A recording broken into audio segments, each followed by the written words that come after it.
Hello.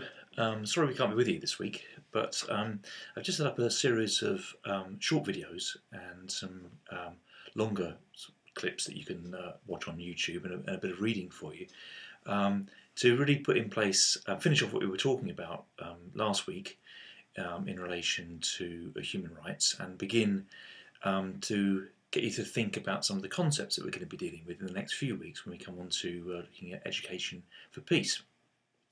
Well, last week we kind of were beginning to finish off the section on human rights, and I've been thinking quite a lot about that particular session, particularly when we did the old fairly well-worn philosophical question, the so-called ticking bomb scenario in relation to terrorism, and I asked you essentially who would be prepared to use torture, state-sanctioned torture, to extract information from a potential terrorist suspect if it were to save lives.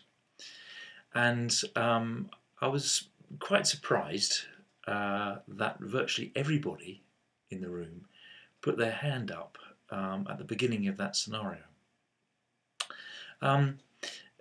That's very interesting, isn't it? Because I think what I wanted to go on, and I don't know sure if I really kind of pushed this with you, was to consider the work of, in relation to that, was to consider the work of someone called Hannah Arendt, who you should read and look up really, who famously covered for the New Yorker magazine, covered the trial of Eichmann in Jerusalem in the 1950s. And was the first person to try to understand that sort of descent into inhumanity, really, that culminated in the Holocaust.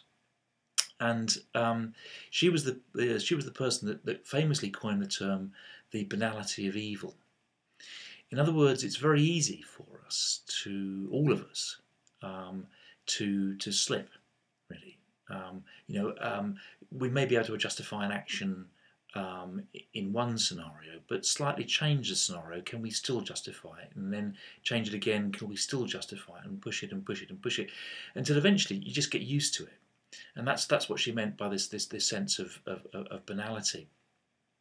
And I think that's what I want you to think about, really. When we come to human rights and we come to think about human rights erosions, at what point, what safeguards are there in place to stop that occurring, to stop us slipping in to that kind of banality of evil?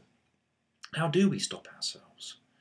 And I think that's an interesting question that I want you to consider, and to watch the links that I'm going to put up onto the Tulip site now, which concern Hannah Arendt and some of her arguments, and then what I want you to do then is to watch the second video with me which will introduce peace education to you, but it will draw on some of the things that you may have seen in the videos I'm now going to send you the link for. So I'll see you in a bit. And watch the YouTube videos, and then come back and watch video 2, and we'll take it a bit further. Bye.